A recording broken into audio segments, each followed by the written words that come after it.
Let me see a close-up of these arrows. They're shark teeth, right? Yep.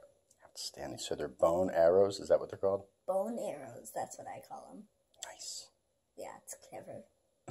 It is clever. You know who used to say that was Papa Hank. He would say, that's clever as hell. Would he say this is as clever as hell? Chase, I really think he would. Mm-hmm. No, that's right up Papa Hank's alley. That's exactly the type of project he would do. Like he would make, well, remember he made, that cardboard house. But he would always make crazy things. Yeah, I like making things out of things. I do too, Chase. That's called upcycling. Yeah.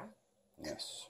Because it's already things, but because I don't like because I'm not really good at like making things out of nothing. I'm more good at making things out of other things. Yes, it's called repurposing or upcycling. Yep. It's a new trend actually in art, is making things out of what other people would call junk. Yep. Yep.